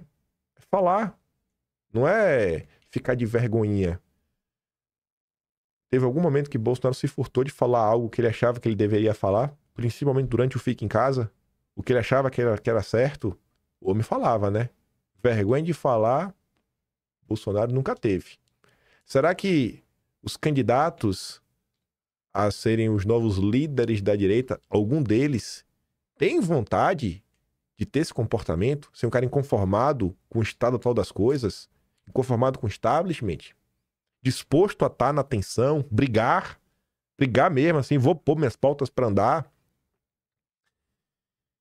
Ela não cabe no discurso com que Tarcísio ia nos mercados e o empresariado em seminários e palestras. O discurso que Bolsonaro fazia, né, não vai na mesma linha. Apesar de todas as juras de amor a Bolsonaro, visto sempre como uma lanterna na popa, que ilumina para trás. De resto, a gente poderia fazer a pergunta: ele é um bolsonarista de alma, cisão? Aí o Reinaldo Azevedo vai lá e fala, né? Responda assim, o fundo das suas consciências eu pertence, como me dizia um professor católico, sei que a história me informa, você viu antes do governo de um tempo, blá, blá, blá. Independente disso, aí vem. Selo ou não selo, deixa de ser a questão. A expectativa de parte considerável da direita, que o quer candidato, é que seja ele a conduzir um bolsonarismo sem Bolsonaro. Mais ameno, mais amigável, que faça algumas concessões, que não aposte sempre no tudo ou nada, em impasses institucionais, que não sonhe com a eliminação do adversário. E aí vem outra questão, esta sim é relevante. Isso ainda seria bolsonarismo? Isso ainda seria o bolsonarismo? Movimento sim, minha boa, que não é tão antissistema. Aí tem a resposta do Mauro Sabino, né? Os bolsonaristas deixam com o bolsonarismo. Cara, isso não é bolsonarismo. Isso não é bolsonarismo. Me perdoa. Aí você vê, né? O Estadão ontem se encontrou. Bateu a foto porque quis. Postou a foto porque quis também, né? Ele não era obrigado ontem a ir lá na sua rede social e, enfim, né? Todo político tem quem toma conta de suas redes. Ele quis colocar lá o encontro que ele teve com Brian Kemp, governador da Geórgia, e a Cissa Bala, ele lembra, né? O Tarcísio está fazendo... Ela fala assim, o que Tarcísio está fazendo com o governador Rhino? Rhino é republicano apenas no nome. Assim, ele finge que é republicano, mas meio esquerdista. Que ajudou a fraudar a eleição de 2020 contra o Trump e que deu todo o apoio à sua promotora democrata para prender o Trump por crimes que ele não cometeu. Lembra daquele famoso mugshot, né, a foto do Trump na cadeia? Aconteceu sob a bênção de Kemp. Aí pega meio mal, né? Aqueles encontros assim... E a assessoria de comunicação talvez não tivesse postado na rede social. Aí a Atsuko foi lá e comentou e reclamou da foto. Aí por conta da reclamação que ela fez, né, dessa foto, uma pessoa falou para a Atsuko assim, ó, eu realmente não entendo o ataque coordenado da direita sobre um amigo e aliado de Bolsonaro. Está seguindo fielmente o script de manipulação do regime lulopetismo encabeçado pelo Zé Disseu, inúmeros pois da direita atacando a direita, aquele papo maluco de sempre, né, de união de direita. É, Tsuko fala assim, ó, cara, eu também não entendo de onde vem sua afirmação de ataque coordenado. Passou pela tua cabeça que as pessoas têm um limite, sabe? As pessoas podem estar chateadas, que as pessoas podem ter expectativas, e quando essas expectativas não são cumpridas, as pessoas perdem a paciência, chutam o pau da barraca. Eu fico de cara, sabe? A direita, aí, rapaz, o povo é uma defesa da liberdade de expressão, é uma defesa da possibilidade, sabe? E até de agrupamento, não. Por exemplo, quando saem aquelas matérias, você pode voltar em qualquer vídeo daqueles que tiveram denúncias do PT, Gabinete do Amor, etc, tudo mais. Eu falo o seguinte, cara, eu não quero que aconteça nada com essas pessoas, não. Eu só quero poder reclamar, eu só quero que a direita também possa se organizar e não ser crime. Porque política é grupo. Ainda que um grupo todo se juntasse para reclamar, qual o crime disso? Tem algum crime nisso daí? Não pode reclamar, ainda que tivesse isso? Então, assim, na hora que pisa no meu calo, a defesa da liberdade de expressão fica na página, fica no primeiro parágrafo da primeira página. Enfim, isso continua, né? Eu tenho o meu limite e acredito que cada um individualmente tem o seu. Até hoje eu acreditava que ele fosse amigo. Não acredito mais, e aí? Bolsonaro pode vir a público, dizer que continua amigo do Tarcísio, que nada mudará minha percepção sobre ele, se o próprio não rebola muito para reverter essa impressão. Trazer a opinião do Paulo Figueiredo também tem feito zero. Pessoas como você precisam entender que existem pessoas que não saem abraçando outros apenas porque hoje a posição dela eventualmente está alinhada com a sua. Aliás, o líder do Paulo Figueiredo, dito pelo próprio, não é Bolsonaro. Diz que o líder dele hoje é Eduardo. Então, se eu fosse pensar apenas pelo lado político, ele já estaria descartado. Agora, imagine alguém que se diz amigo de Bolsonaro. Talvez você e a maioria estejam se atentando, né, apenas aos fatores aliado e política. Meu ponto vai muito além disso. O lulopetismo, encabeçado pelo Dirceu, nunca abandonou Lula. E Bolsonaro, né? Quem tá com ele? Os filhos, a tia do Zap e só. A turma de sempre. Que não tem o poder da caneta, que não tem um mandato, que não tem dinheiro pra ajudar, não tem nenhum, sabe, tem nada pra fazer. É os idiotas do povão. Eu adorei esse comentário aqui, um caixa alto, parece que o cara tá gritando, né, pra ver se o povo escuta ele. O Fonseca fala assim, ó, parte da direita resolveu apoiar a inelegibilidade de Bolsonaro e eventualmente dos seus filhos também, para garantir a viabilidade desse ou daquele candidato. Aí depois, essa parte da direita reclama que o judiciário é autoritário. Vocês empoderaram ele, né, seus QI baixos. Vocês são democratas de ocasião.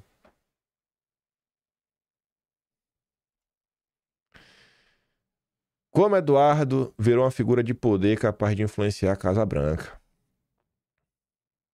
Siga seu trabalho, viu, Eduardo? De fritador de hambúrguer ao cara capaz de influenciar a Casa Branca, né? Caramba. Mas, bom mesmo, são os governadores democráticos. Ah, Jesus. E você tem que aceitar isso na maior normalidade do mundo. Aí você fala, é isso, aquilo, outro, você passa panista lá, é bolsonarista. Sou bolsonarista mesmo, irmão. É isso aí mesmo, bolsonarismo. Não tenho vergonha nenhuma disso. Tenho orgulho. Vocês tinham que ter vergonha da oposição de vocês. Mas vamos lá. Olha pra isso daqui. Fique com inveja. Como é bom ter um presidente, né? Tu consegue ver algum governador democrático fazendo isso? Trump ameaça processo. Olha, veja a sacanagem. Em novo cerco a Jorge Soros, filantropo que é alvo da direita. Oh, meu Deus, um pobre filantropo. Já o valor econômico vai além. Trump ameaça punir Jorge Soros e filho com lei antimáfia.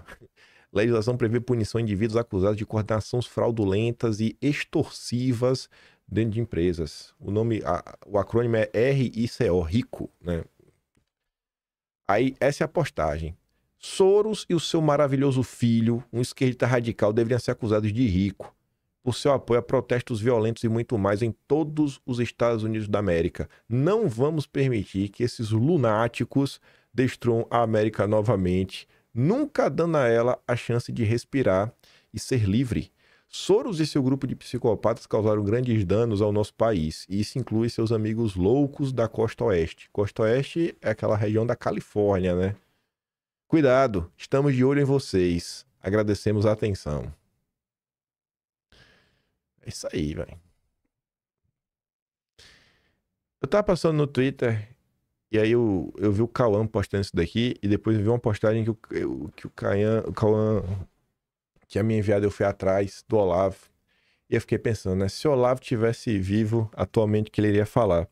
Eu lembro que na eleição de 2018, tinha uma galera que ficava de papo furado de Amoedo, não, porque Amoedo é um gestor melhor e tudo mais. A mesma galera que falava que Amoedo era um gestor melhor, hoje, com certeza, tá aí apoiando algum governador democrático, né? Isso é óbvio.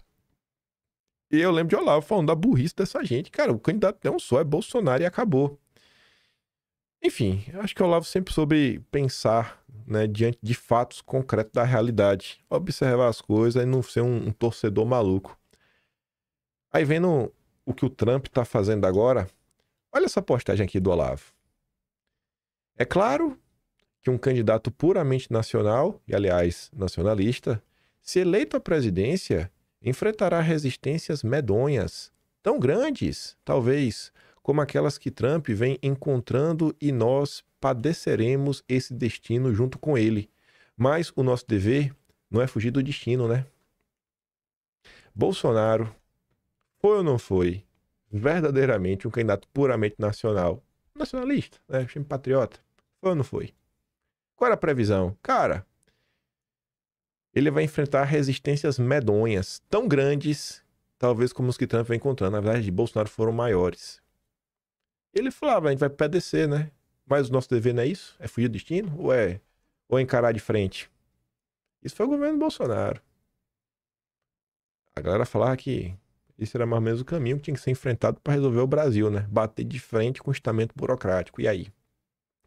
Mas eu coloquei isso daqui, não... ele tá falando do Trump, óbvio. Mas a outra postagem que tem até mais a ver com o governo Trump atualmente, e você vê a dificuldade das pessoas de entenderem o governo Trump, entender as questões econômicas desde o início do governo, a própria direita batendo na cabeça, porque fica presa naquele pensamento liberal raso, repetindo assim frases de efeito, né? Estado mínimo, não sei o quê, bababá. E aí o Cão tinha mandado aquele post ali do Olavo, 28 de dezembro de 2020. Olavo, sempre o visionário, né? Abraham Lincoln já dizia que, sem suas leis protecionistas, os Estados Unidos não durariam 6 meses. Trump volta com o quê? Com suas leis protecionistas. E Trump está usando as leis protecionistas para quê? Só para questão econômica ou para segurança nacional? Ou para demolir a ordem vigente, né? A ordem das democracias liberais. 3 anos antes, 13 de abril de 2017. Lá vem Olavo. Protecionismo versus livre comércio. É outra daquelas questões em que as preferências tendem a enrijecer-se em posições doutrinais fixas, em vez de adaptar-se inteligentemente às exigências do tempo. Cara, nessa hora aqui, talvez a vantagem é livre comércio. Olha, agora a vantagem é ser protecionista e vai indo. Para de olhar o mundo como se fosse um dogma imutável. Se mantém aberto, sabe? A ser até uma contradição ambulante. No Brasil, a famosa reserva de mercado foi concebida para proteger uma produção nacional inexistente. Mas nos Estados Unidos, neste momento, alguma dose de protecionismo é questão de sobrevivência. Já era o governo Trump e Olavo estava falando do quê? Sobrevivência por quê? Por causa da produção chinesa, que não parava de crescer. E dos empregos dentro dos Estados Unidos que estavam assim, sendo destruídos. Aí vamos voltar para a gente falar da taxa das blusinhas, que enfiaram, junto lá daquele negócio do combustível do futuro, famosa reserva de mercado para proteger uma produção nacional inexistente. Veja como é. Você já viu alguma das ordens executivas do Trump tratando a questão de tarifa? Você vê a quantidade de itens listados, o tamanho da tabela. Assim, cada país tem uma tarifa. Mas mesmo dentro da tarifa que cada país tem uma tabela gigantesca com milhares, acho que milhares de itens com a porcentagem do lado, para cada item. Porque às vezes um é 25%, o outro é 60 e tantos por cento. 50%, 10%, e vai mudando. Isso é protecionismo, é pensar. Você vê, olha, esse produto o meu país produz e eu quero, mete tarifa. Tem produto que o governo americano, sei lá, não estava produzindo. Falou, cara, isso aqui a gente está produzindo, ou então isso aqui é importante para a gente que chegue barato no meu país. Aí tem uma tarifa diferenciada. Veja se não é isso. Para cada produto, uma tarifa diferente. Isso tem relação se os Estados Unidos produzem ou não, e se esse produto é ou não é necessário para o país. Aí, quando teve a taxa das blusinhas no Brasil, o que os caras fizeram? Colocaram uma tarifa de 60% para tudo. Para tudo. O Brasil produz smartphone? Não. Então, para que vai colocar imposto? O Brasil produz semiprocessadores? Não. Então, para que vai colocar imposto? Aí tu tem que ver aqueles discursos da época. Vamos fazer uma autocrítica na direita do Jorge Seife, o amiguinho do Luciano Hang, que ajudou muito na campanha dele. Por causa dos empregos. Que manda emprego no Brasil, cara? Emprego de varejista? Que é o atravessador? O povo não pode comprar diretamente o processador mais barato? Quantos empregos não vão ser gerados se o pessoal não conseguir comprar um computador mais barato? Vocês querem proteger a indústria nacional? Ele falava lá depois da questão dos peixes, do atum. Cara, você faz uma tarifa para valer apenas pelo que o Brasil produz. Faz escalonado todos os itens. O Olavo não tá mais vivo aqui, né?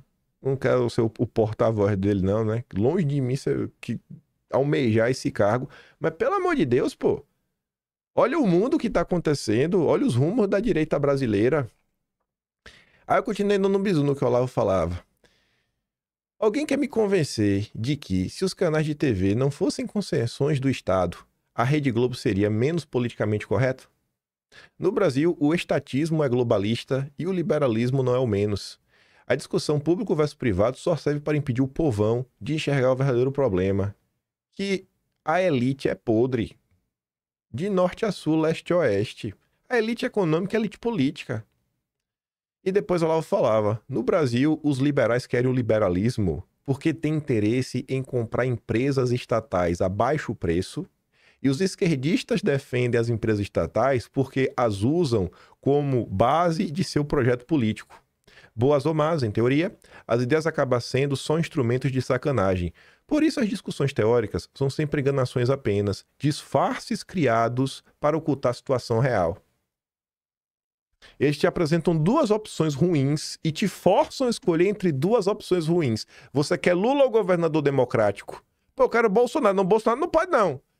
Eu quero Eduardo. Não, Eduardo também não pode, não. É liberalismo ou Lula. É liberalismo ou Lula. Tem que escolher. Só pode escolher isso. É o teatro das tesouras. Vou até adiantar, né? A opção é essa aqui, ó. Ó.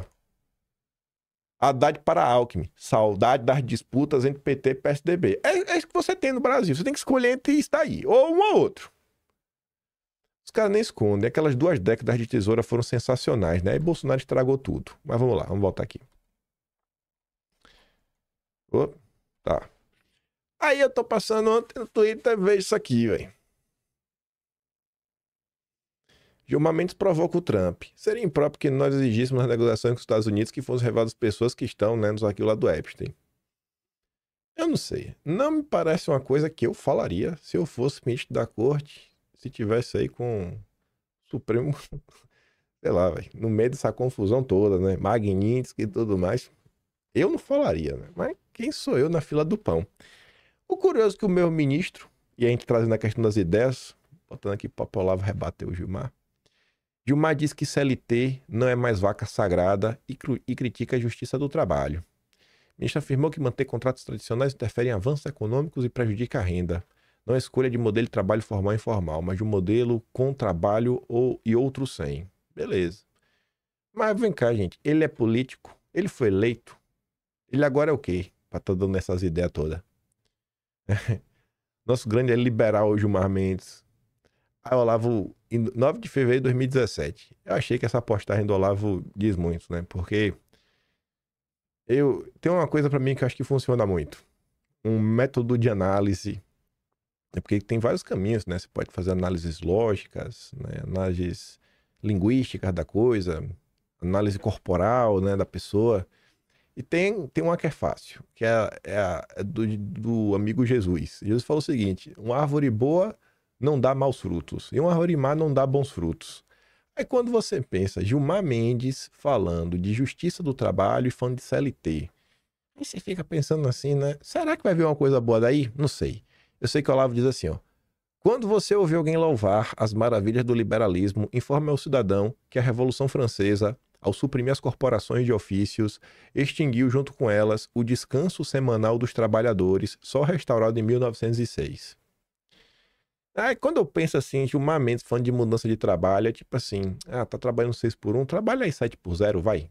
Vamos fazer aqui um novo contrato. Vamos ajudar o Brasil a ter um novo contrato 7x0 e fazer com que a justiça garanta que nenhum empregador, né, nenhum empresário vai ser processado por isso, porque o povo aceitou.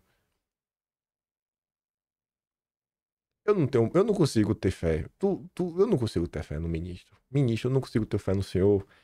E em tudo que o senhor faz, dia sim, dia também. Aqui até pra ter... Isso aqui eu comento depois. Deixa eu ver. Aqui. Barroso critica gastos públicos de baixa qualidade e fala em nova reforma da Previdência em breve. Olha lá, o Barroso deve no corte de gasto, né? Ele foi eleito pra quê? Me diz aí. Gasto público de baixa qualidade. E o que é alta qualidade, ministro? É a corte, né? É o judiciário brasileiro. Essa reforma da Previdência vai atingir os supersalários do funcionalismo? Não tem alguma casta neste país do funcionalismo público mais privilegiada do que o judiciário? E é esse cara que tá falando, né? De nova reforma da Previdência. Tu já viu que todas essas medidas que envolvem corte de gastos só afetam os pobres e a classe média? Tu já percebeu que tem esse padrão? É um padrão, né? É um padrão que se repete. Aí o Ricardo Berezin coloca esse gráfico aqui e fala o seguinte, né?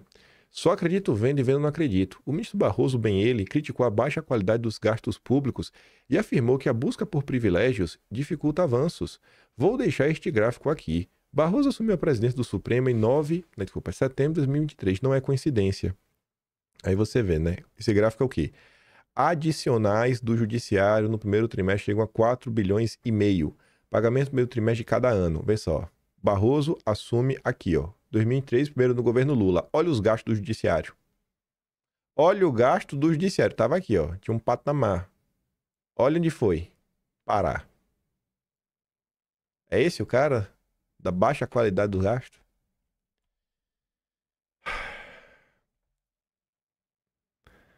E ele, o meu patrão, um dia vai ser, viu? Um dia eu vou trabalhar pro Dedé. Fé em Deus, ele vai abrir um escritório aqui, pro seu faxineiro dele. O Brasil é um dos poucos países que mantém relações com todos os grandes blocos, né? Nós fazemos negócio e somos receptadores de investimentos de forma significativa da China, da Europa, dos Estados Unidos, do Middle East, dos nossos vizinhos. E isso é uma qualidade. No mundo que nem todos podem investir em todos os lugares, a gente ter aqui no nosso país um lugar que tem escala, tem mercado consumidor, tem regras que são claras. Regras. Um mercado financeiro profundo, mercado de capitais profundo e uma democracia pujante e receber potencialmente investimento de todos os lugares é uma enorme qualidade. De capitais profundos. Uma democracia pujante, com regras. O curioso é que o próprio Dedé reclamou pro Gilmar Mendes quando as contas da Starlink foram bloqueadas por causa do Twitter, né? Eu não sei em qual pedaço da regra estava escrito isso, né? Temos regras, né, Dedé? O pior que eu fico com medo de falar isso, Dedé não me contratar mais. Ô, patrãozinho, meu patrãozinho, não faz isso comigo, meu patrão. Eu vou trabalhar pra esse homem um dia, velho. Vai ser meu patrão, chamou meu patrão. Ô, meu patrãozinho, dá um beijo nesse cara. Nossa senhora, velho. Eu amo esse cara, velho. Esse cara é show demais, né? Maior brasileiro vivo hoje. Ele e o Joel Batista. Podia trabalhar pro Joel Batista também, hein? Eu gosto de uma carne. Tem JBS aqui perto de casa. Dá pra ir dirigindo, hein? Joesley, você tá perdendo uma oportunidade, viu? De eu te chamar de patrão. Essa é a democracia pujante aqui, ó, do Dedé. O Galípolo lá no evento da Globo. A Globo produziu um evento, lembrando que até o Galípolo teve um evento fechado, né, pra imprensa. A imprensa não pôde cobrir, com o chefão da Globo, né, o filho do Roberto Marinho, e o chefe da parte de lobby da Globo, né, o Tonei. Mas enfim, tá lá no evento da Globo falando que a Selic, não se preocupe, você aí que tá bilionário e tá com medo da Selic cair, fique tranquilo. Você vai continuar ganhando aí 15% aí na mamata. Vai continuar alta por um período prolongado. Ainda usou o perfil oficial aqui do Banco Central para reforçar, né, todo esse ponto aí. Grande Galípolo, grande Galípolo, grande Galípolo. Tem outras portas ali do Olavo que eu separei, mas nem era para comentar no vídeo hoje. Ele colocando aqui algumas coisas para fazer algumas provocações. Mas diante desse cenário que a gente vive aqui no Brasil hoje, né? 2 de junho de 2016.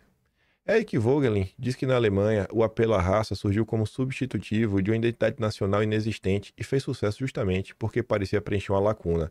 Mas é impossível ver uma unidade nacional fundada na pura biologia. No Brasil, uma unidade nacional pareceu emergir em 4 momentos da nossa história.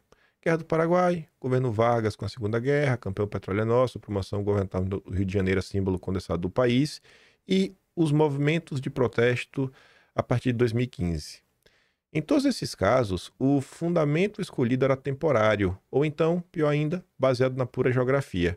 Uma verdadeira unidade nacional nasce quando as formas de associação e convivência reais da sociedade se consolidam em instituições e leis, como o senso comunitário da América colonial se consolidou na Declaração da Independência, na Constituição e no Bill of Rights, ou como na Inglaterra, as relações tradicionais entre o povo e o gentleman farmer se consolidaram nas formas do direito consuetudinário.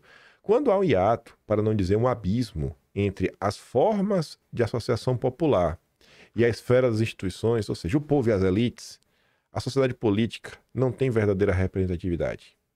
Acho que ninguém se sente representado por ninguém hoje que está na política, né? Assim, jeito de falar. Óbvio que tem um deputado que tu votou, mas a política mesmo, em grande parte, tu sente um asco. Enfim, a sociedade política não tem verdadeira representatividade, vive de fingimento em fingimento e de crise em crise, até que apareça algum substitutivo forçado da ordem faltante. Por exemplo, umidade superior, do mero senso de propriedade territorial ou o nosso petróleo. Agora no Lula é nossa soberania nacional, né? Do Lula. Se por seu lado, as formas populares de associação são toscas e não fornecem base suficiente para uma ordem institucional fundada nelas, do outro lado, né, o problema se agrava formidavelmente. E o país segue aí. Essas elites estão conseguindo unir alguma coisa? Quanto mais eles falam de despolarizar o país, mais eles racham a sociedade, mais o PT segue perseguindo, mais a direita luta para conseguir sobreviver. Esse é o Brasil que a gente vive, né? Resumido aqui no Haddad. Saudade das disputas entre PT e PSDB, que o povo tudo era burro, o povo não sabia o que acontecia, o povo acreditava que tinha até uma disputa de lados iguais. Só para terminar o vídeo de hoje, eu fiquei pensando, coloco ou não coloco? Eu com medo de ficar parecendo que tô me auto-elogiando, mas, sei lá, acho que a coisa como eu tenho que pelo menos agradecer, né? Então, assim, pô, muito obrigado aí, Eduardo. De coração mesmo, fico muito feliz mesmo. Ele falou, pô, nasci nos anos 80, cresci vendo meu pai parar tudo para assistir o Jornal Nacional, mas faz muito tempo que essa rotina mudou. Trocou esse hábito da TV pelas redes sociais. Atualmente, quem quiser se informar, recomendo muito assistir diariamente o Kim, o Paulo Figueiredo, bota aí no celular e vai pro trabalho escutando, vai clarear muita eventual incerteza na sua cabeça. Então, poxa, fiquei muito feliz mesmo, Eduardo. Muito feliz mesmo. Tá? Fiquei mesmo, velho. Feliz, sabe? Sinto aí que isso me agrada muito, esse tipo de coisa, né? Valeu mesmo. Obrigadão aí. Obrigado vocês também. Tá aqui sempre. Óbvio.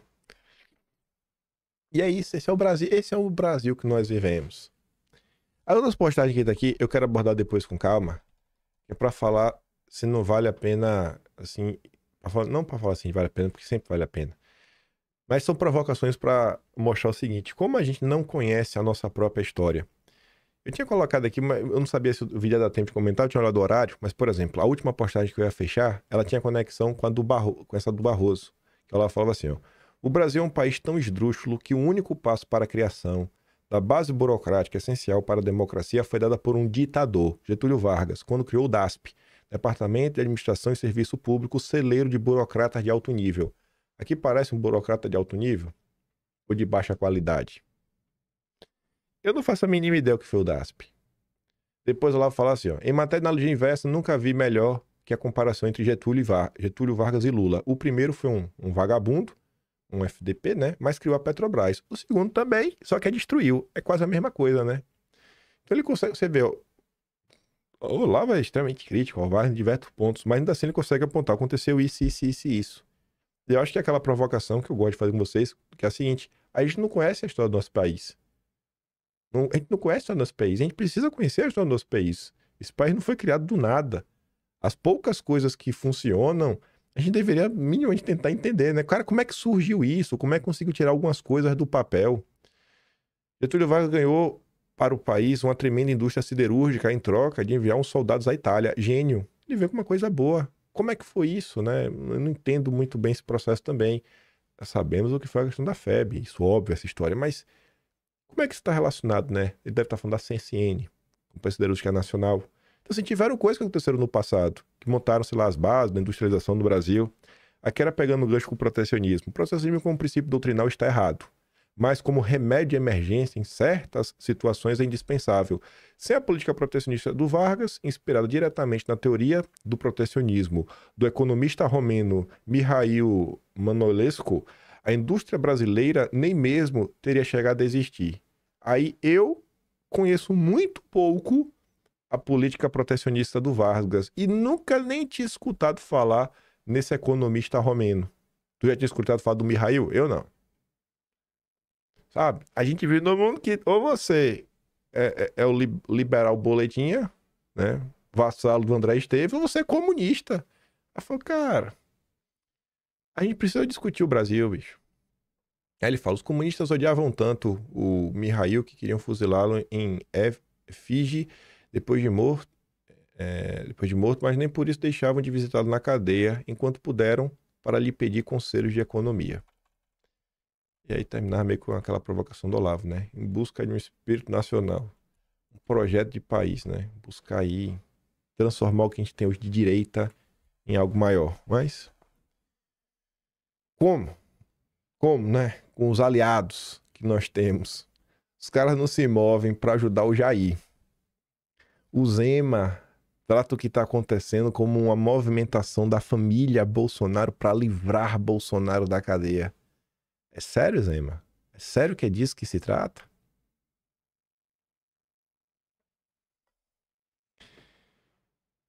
Eu vou mandar o vídeo do Dedé. Foi o único que eu dei play hoje, né? Ah, não, do Zema também. Eu vou mandar o Dedé do Zema lá no Telegram. Se gosta do meu trabalhinho, quiser dar um pouco mais, pessoal no canal, tem um Tony Valeu, tem um Patreon na descrição e tem um Atlas Brasileiro. kimpai.com.br. Vejo vocês amanhã e fiquem com aquele grande beijo, abraço, tamo juntos. Valeu, meus amigos. Fui.